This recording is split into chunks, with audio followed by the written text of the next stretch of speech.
இந்த மாதிரி உங்கள் குழந்தைக்கு மூக்கு அடைப்பு இருக்கா, மூச்சு விட திணறாங்களா, சளி பிடிச்சி மூக்கு ஒழுகிட்டு இருக்கா, நைட்லாம் தூங்க மாட்டேங்கிறாங்களா, சூப்பரான வீட்டு குறிப்பு தாங்க. மிஸ் பண்ணிடாதீங்க, ஃபுல்லாக பாருங்கள். பார்த்ததோடு இல்லாமல் நிறைய பேத்துக்கு ஷேர் பண்ணுங்கள். ஸோ மூக்கடைப்பை சரி பண்ணக்கூடிய ஓமம் தாங்க எடுத்துருக்கோம். இதில் அவ்வளோ மருத்துவ குணம் இருக்குது. இது நீரை கலைக்கும், மூக்கில் அந்த அடிநாய்டு ஏற்படக்கூடிய சதைகளை வீக்கத்தினாலேயும் அலர்ஜினாலேயும் குழந்தைங்க எதிர்ப்பு சக்தி இல்லாமல் அடிக்கடி சளி பிடிக்கிறதையுமே குறைக்குங்க. இதை தான் நம்ம ட்ராப்ஸாக நம்ம மூக்கில் ஊற்றுறோம். அதெல்லாம் எடுக்காமல் நீங்கள் டேரெக்டாக இந்த மாதிரி செஞ்சிங்கனாலே போதும். இதை தொடர்ந்து 4 நாள் 5 நாள் செஞ்சு வரணுங்க. இந்த மாதிரி ஓமம் நல்லா கருகிற அளவுக்கு எடுத்துக்கோங்க. கருகிற அளவுக்கு எடுத்துகிட்டு நம்ம குழந்தைக்கு அப்படியே கொடுக்க போகிறோம். எனக்கு பாருங்கள், இதுக்கு மேலே தீ வந்துச்சு, அதை நான் கவர் பண்ண முடியல.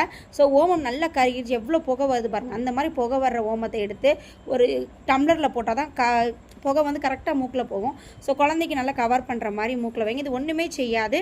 இந்த வீடியோ நிறைய பேருக்கு ஷேர் பண்ணுங்கள். எங்கள் பேஜை ஃபாலோ பண்ணுங்கள். நன்றி, வணக்கம்.